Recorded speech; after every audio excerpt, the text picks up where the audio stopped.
Birajmo dobro, jer budućnost nema drugo ime.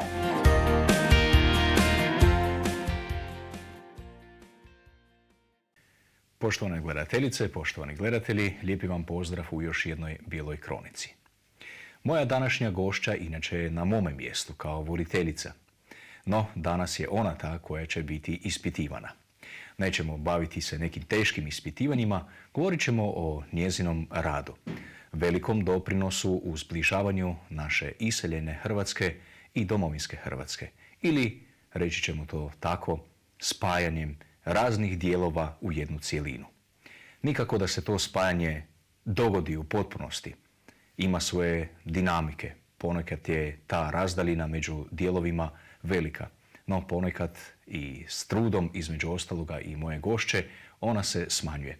Lijepi pozdrav želim gospođi Tugi Tarle. Hvala, također pozdravljam vas i sve vaše gledateljice i gledatelje. Rekli smo da vam neću slati nikakva pitanja unaprijed. Ja sam to mudro složio da vi na početku ispričate sve o sebi i onda ja na temelju toga postavljam pitanja. Jako zgodno, ali ja neću puno o sebi pričati. Dobro, ali za početak ajdemo čuti. Ja samo znadem, dakle, Tuga Tarle, voditeljica na Hrvatskom katoličkom radiju, voditeljica emisije Živa veza, koja je posvećena upravo zbližavanju naših Hrvata izvan Hrvatske i u domovini. Kako ste uopće počeli s time? Znam da ste putovali svijetom, upoznali različite naše zajednice i tako dalje. Negdje je morala priča krenuti. Morala je krenuti. Zapravo, ja vjerujem da je krenula u svakoj kući Hrvatskoj, jer ja vjerujem da gotovo svaka hrvatska kuća ima nekoga koji je nekamo iseljen, koji je nekamo otišao. Pa evo tako ja, dok sam još bila djevojčica, morala sam se rastati sa svojim djedom najprije, pa onda i sa bakom. Oni su otišli u Njemačku. I onda, naravno, dalje i studirajući i radeći, često puta sam se susretala sa tim različitim pričama koje su me, moram reći, jako dirale. Jer mi je nedostajao je moj djed i moja baka. Ne? Onda, s vremenom, kako sam ja završila filozofiju i komparativnu književnost i počela raditi u kulturi, s vremenom sam se sve više počela baviti tim temama i ne znajući da me one negdje čekaju iza ugla, da me zgrabe u potpunosti. I to se dogodilo tada kad sam odlučila i sama odseliti sa suprugom i 4 djece u Australiju. Već nam je bilo dosta onog sustava i mislili smo da nema uopće izgleda za neku budućnost za našu djecu. Je interesantno da recimo to danas isto često puta čujemo od ljudi koji sele iz Hrvatske. Dakle, potpuno razumijem te osjećaje. Ja sam otišla i odselili smo u Melbourne i to je bio veliki kulturni šok. To je totalno drugačiji svijet bio u ono doba, jer mi smo živjeli u komunizmu. Taj konzumeristički svijet nismo poznavali, a ono je tamo bilo u naponu snaga. I moram reći da mi se nije to svidjelo. Uopće me to nije impresioniralo. Dapače, činilo mi se to zapravo isto jedna velika opasnost. I uglavnom tamo sam susrela veliku hrvatsku iseljeničku zajednicu i aktivirala sam se isto i na radiju njihovom i pisala i uglavnom vidjela sam da ta vrsta života nije za nas, zato što je, koliko god je puno jednostavniji život, puno je bio napredniji standard, sve je izgledalo onako obećavajuće. S druge strane, međuljudski odnosi, to je bilo jako šturo, jako ograničeno i to je zapravo bio jedan razlog koji sam mislila da će toliko utjecati na nas sve da neće to za nas biti dobro. I prije nego je rat počeo, mogla bih reći, već je zapravo cijeli taj proces oko rata domovinskog u Hrvatskoj bio na snazi kad smo se mi vratili točno 17. veljače 1991. godine. I tada sam se odmah zaposlila u Matici iseljenika. Hrvatska Matica iseljenika je trebala ljude u onom trenutku koji imaju neko iskustvo iseljeništva, jer smo radili zapravo na lobiranju za Hrvatsku. I Tako sam ostala u vezi sa Melbourneom, sa radijom 3ZZZ, gdje sam redovito slala obavijesti o tome što se događa u Hrvatskoj i počela sam raditi u Matici. I u Australiji sam već vidjela na dijelu jednu akciju koja mi je kasnije pomogla da osnujem zakladu za djecu žrtve rata Dora. A to je bila akcija posvećena djeci trećega svijeta i ta se akcija zvala World Vision i oni još uvijek rade. Činilo mi se, naime, tamo su pričali da će se vratiti. Svi će se vratiti kad dođe Hrvatska. Međutim, to uopće nije bilo realno, iako mali broj ljudi odlučio se na taj korak.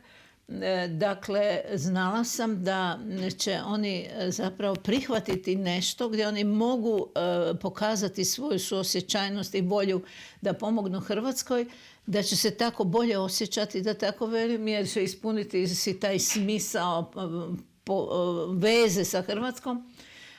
I onda sam se odlučila da probam. U Matici iseljenika sam ponudila taj projekt, dosta sličan tom World Vision, znači kumstvo za djecu i pomoć studentima koji su siromašni, ali žele dalje učiti i razvijati se u svom zvanju. I to je tako odjeknulo, znači to je bilo negdje ljeto 1991.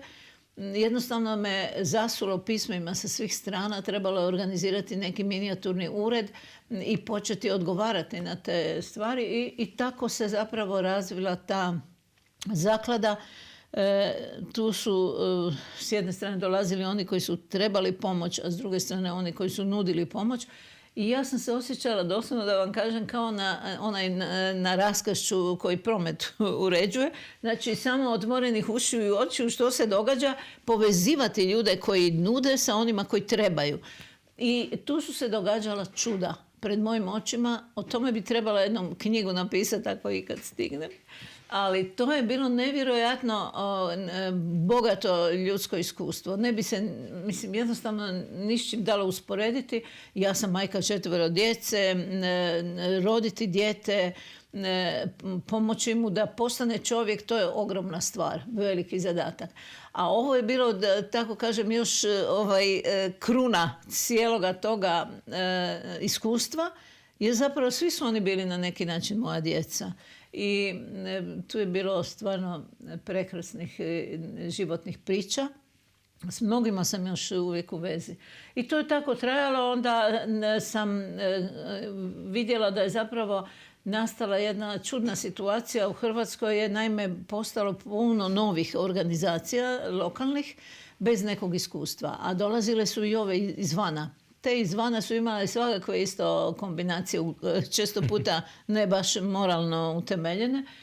I mi smo imali potrebu da se nekako udružimo.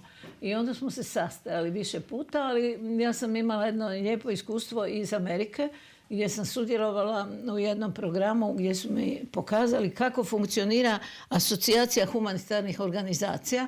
I to sam u 5 točaka, da tako kažem, ponudila toj grupaciji. I oni su to prihvatili, tako da sam od 1994. bila predsjednica humanitarne mreže Hrvatske. Umrežili smo 130 organizacija i napravili smo i statut i jedan bilten i organizirali konferencije na te teme koje su nas sve žuljale, jer događalo se recimo da su se javilo više organizacija za kumstva. I onda neke mame onda su išle od jedne do druge i tako. Znači, tu je trebalo reda napraviti. Jel? A u toj našoj komunikaciji mi smo mogli te stvari sređivati i kontrolirati. Ne? Uglavnom, eto, to je tak trajalo dok nisam otišla 1996. godine, su me poslali u Australiju natrag kao diplomata. Ali ja puno pričam o sebi, sad vi mene pitate nešto. Treba mi još malo. Možemo stati pa ćemo nastaviti. Razmišljam slušajući vas o tome kako je povijest zapravo puna ironija, odnosno kako neko zlo postane temelj za neko dobro. Razlog odlaska mnogih naših sunarodnjaka u inozemstvo je od 1945. bio, pa i prije toga za vrijeme Jugoslavije, Kraljevine Jugoslavije, one države u mnogo čemu i političke naravi, posebno za vrijeme Jugoslavije, kada zapravo totalitarna vlast na neki način istjerala tolike neprijatelje naroda da ih se riješi, a onda došao je Domovinski rat gdje se pokazalo upravo ključna ta pomoć naših iseljenih Hrvata koji su financijski bili dovoljno moćni da pomognu svoju domovinu financijski, da može izdržati teret strašne agresije srbijanske i teret tog rata. Pa mi je ovo palo baš na pamet dok sam slušao. A nije to samo, dakle, ova financijska potpora, puno je... Lobistička, ponajprije, da. Lobirali su ti ljudi, jer mnogi su se jako dobro uklopili u nova društva i stekli određeni ugled i tu su napravili veliki posao, ali nije samo da su oni koji su bili, znači, uspješni, imali su put i mogli su doći do, ne znam, parlamentaraca ove ili one zemlje, pa i do predsjednika samog, nego je tu bila i prava borba. Ljudi su se organizirali, protestirali. Oni su, recimo, u Australiji su osnovali veleposlanstvo, hrvatsko veleposlanstvo, makar nije bilo Hrvatske, jel? Dakle, ja bi se vratila samo na ono što ste vi rekli, pa i da su i politički razlozi bili. Baš sam nedavno predala svoj doktorat na tu temu iseljeništva našega, znači mito povratku u imaginariju hrvatske dijaspore u Australiji. I studirajući sve to skupa, shvatila sam da zapravo podloga svega je opet politika. Znači, i kad govorimo o ekonomiji. Jasno. Jer ekonomija... Jer se sprječavao razvoj gospodarski Hrvatske. Znači, utječe na sve aspekte društvenog života i politika je u stvari glavni čimbenik. Ja sam na početku, dok sam počela o tome razmišljati i pisati, onda sam znala dijeliti ovako. Vidim da i dosta mojih kolega dijeli, ne znam, ovi su otišli kao ekonomski emigranti, ovi, oni. Ali produbljujući znanje o tome, shvatila sam da je zapravo politika u pozadini svega. Kad povežemo i paralelu sa današnjim velikim valom iseljavanja, opet je politika ta koja ne stvara okvir, ni pravni, ni ekonomski. Jer ako je država na štapu, jel? Na štakama, tako je, da. Onda zapravo to znači neuređena država, to znači nesigurna država, to znači država koja ti ne može garantirati kompletan ljudski razvoj. I onda naravno da ljudi bježe, bez obzira na to što o tome bi se dalo govoriti, o tom moralnom aspektu, jer ja sam i sama shvatila u jednom trenutku da sam ostavila prostor, ja i moja obitelj, za neke druge ljude da dođu na moje mjesto. Pa sad to nije sebično, nego samo razmišljam, gle, ja sam znači tu školovana, tu je u mene ulagano i sad sam se ja povukla i otišla negdje, ne? Da. Znači, je li ja mogu nešto mijenjati? I vrativši se, ja mislim da sam nešto promijenila. Ja mislim, gledajući kroz svoj život, a hvala Bogu dugačak je, možda sam mogla i više, nisam htjela u politiku, jel? Ali mijenjala sam u onom okviru u kojem sam mogla, znači predstavljajući moju domovinu u svijetu na način za koji sam vjerovala da je najbolji. I isto tako ulažući u tu svoju djecu da i oni budu takvi ljudi koji mogu koristiti svoje zemlje. I sada se vratimo, spomenuli ste naslov svog doktorata, mit o povratku. Bio sam, kako kolege smo na Hrvatskom katoličkom radiju, poštovane gledateljice i gledatelji, onda sam bio realizator jedne emisije, gost je bio, zaboravio sam točno mu ime, kod gospođe naše gošće Tuge, koji je rekao da nije to strašno što se ljudi iseljavaju. Pa ja sam isto onako malo obrve podigao i razmišljao sam, pa u biti da, ako gledamo, nije to tako velika tragedija ako ćemo gledati, ima zasigurno i pozitivni aspekti tog iseljavanja. Ali ovaj mit o povratku, razlog zašto se ljudi ne vraćaju, nekako, ja sam došao do jednog od zaključaka, mislim ja došao, Da čujem. Ja došao. A vi ćete mi probati protumačiti, imate iskustvo koliko je opravdan. Da zapravo elita koja je zauzela vodeće pozicije, koja je i predvodila osamostaljivanje Hrvatske, je elita iz tadašnjeg društva ili je bila vezana uz Jugoslaviju, uz Savez komunista. I ta elita nekako uvijek je osjećala jedan strah i jednu odbojnost prema našim iseljenicima, strah od njihovog povratka jer su oni nekako u imaginariju njihovom, a njihovi očevima koji su još uvijek i živi, su bili neprijatelji naroda, su bili ustaše. Ne? Ajmo to sad tako i do kraja iskarikirati i otvoreno reći. Da zapravo političke i upravljačke strukture Hrvatske države jednostavno nikad nisu imale zapravo interes omogućiti, napraviti stvarno dobar okvir da naša dijaspora se vrati, da ulažu svojim znanjem, kapitalom i da pomognu da Hrvatska doista zaživi u jednu prosperitetnu zemlju. Jel to ima opravdanja, pije vodu ova teza ili... Da, pije vodu, baš vas slušam i mislim si kako je to stvarno činjenica da bez hrvatske dijaspore ne bi bilo Hrvatske. To zvuči mnogima krivo, ali je to živa istina. Zato što je ta hrvatska dijaspora sebi stvorila mit o povratku, a to ne znači da je ona sanjala o povratku, nego ona stvorila jedan narativ u kojem je ona stvarala institucije koje su bile kao neki simulakrum Hrvatske koje ne postoji još, jel? Ili je nekad postojala pa je više nema.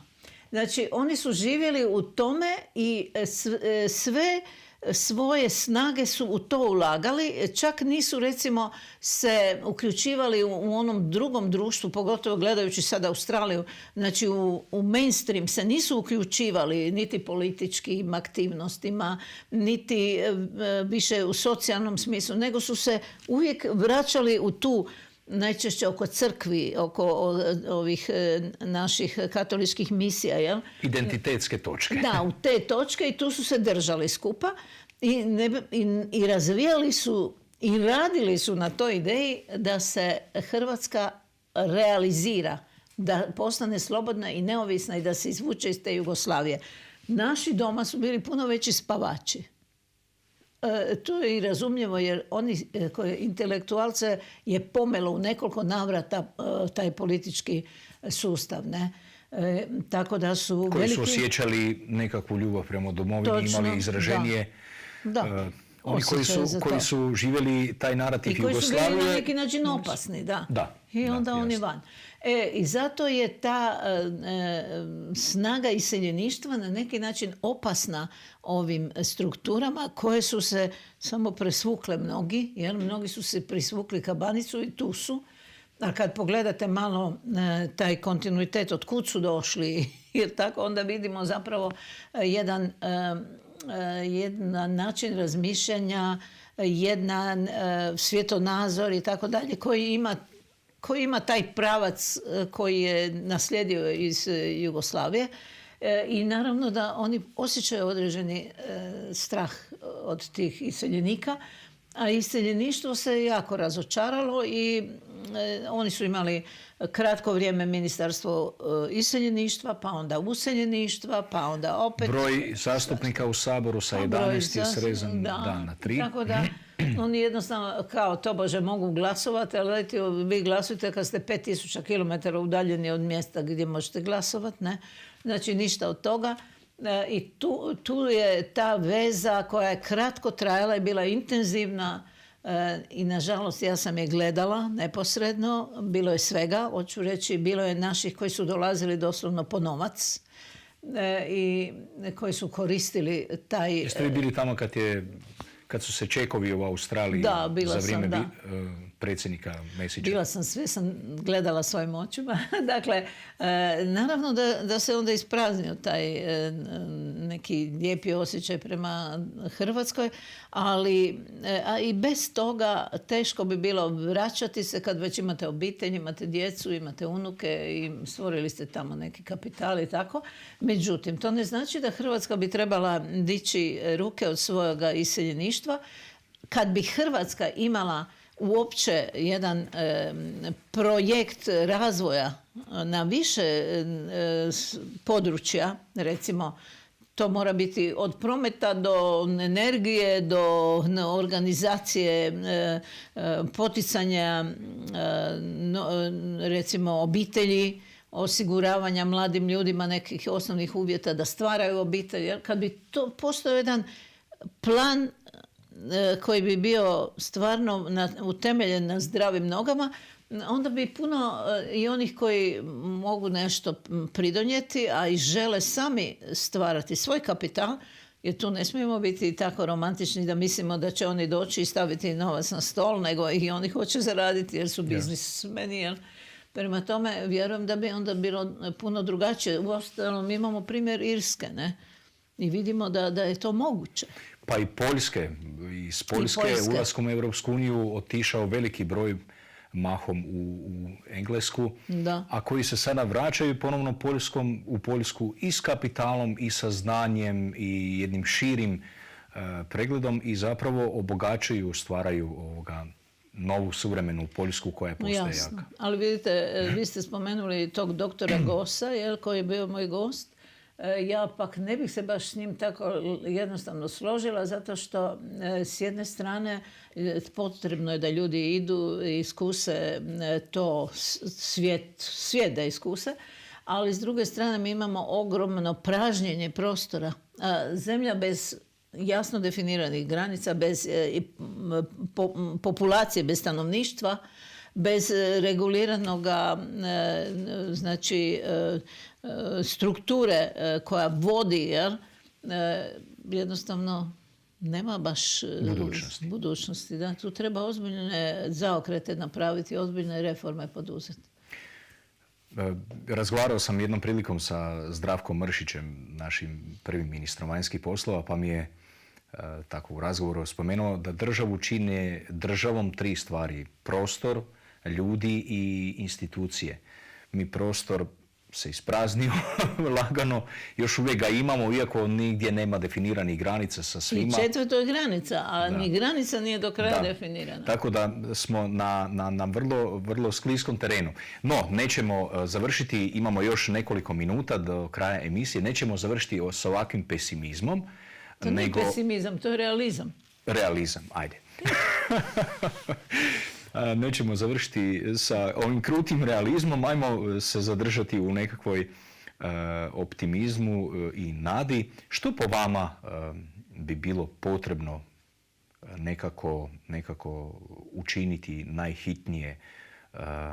Na koji način? Što je ono najurgentnija točka koju bismo se svi mi trebali... Nekako imam dojam da kod nas u Hrvatskoj jednostavno imamo državu 30 godina. Nivo političke kulture kod naroda, pismenosti je vrlo malen. S druge strane, ono što je najopasnije i najgore, nivo odgovornosti društvene je užasan, jer vrijedila je ona krilatica: ti ne možeš tako mene malo platiti koliko malo ja mogu raditi. Kralo se na sve strane u socijalizmu. I taj nekakav mentalitet socijalistički da će onaj gore riješiti, da ne trebam ja brinuti jer postoje zato drugi, bi nekako trebalo... Kako bi vi to? Vi mene pitate kako bi vi to čistili. To je jako teško pitanje. Jel nam treba 40 godina, ko Izraelcima? Da, lutanja po pustinji, da. To je jako teško pitanje, ali ja recimo imam odgovor za ono što bi trebalo između recimo iseljeništva i Hrvatske napraviti. Naravno, to je samo jedan segment u okviru ovog velikog projekta, nazovimo ga tako, koji ne znam ko bi napravio od ovih koji su na vlasti, bojim se niko. Znači, dijaspora i Hrvati iseljeni izvan domovine mogli bi se još angažirati oko nečega za što vjeruju da je vrijedno za domovinu kao zajednički projekt domovine i iseljeništva. Ali to nešto bi moralo biti posvećeno na neki način njima. Recimo, ja sam predlagala taj muzej iseljeništva u Hrvatskoj, gdje bi se znači sva ta baština, da tako kažem, koju su oni stvarali vani, mogla prikazivati na jednom mjestu i koja bi mogla biti i naravno u virtualnim mrežama, ali to bi njima ili nešto slično davalo jedno dostojanstvo i jedan interes da pridonesu i sami. Recimo, ovi Afganistanci, Armenci, oni rade jedan projekt jako zgodan koji je na globalnoj sceni, pošumljuju Armeniju. Znači, iseljenici pošumljuju Armeniju i rade zapravo korist i čovječanstvu, da tako kažem. I jako dobro se na to odazivaju i mladi, znači nove generacije. I vidim, tu dođu često puta mladi potomci Hrvata i žele čak i tu živjeti, ali velim, bez nekog projekta koji bi objedinio sve te energije, ne vidim pomaka što se tiče veze između Hrvatske i iseljeništva. A ovo o čemu ste me pitali, to je za mene preteško pitanje, za mala ženica i bojim se da ne bi mogla naći odgovor. Naći ćemo ga svi zajedno. Evo, na kraju smo emisije.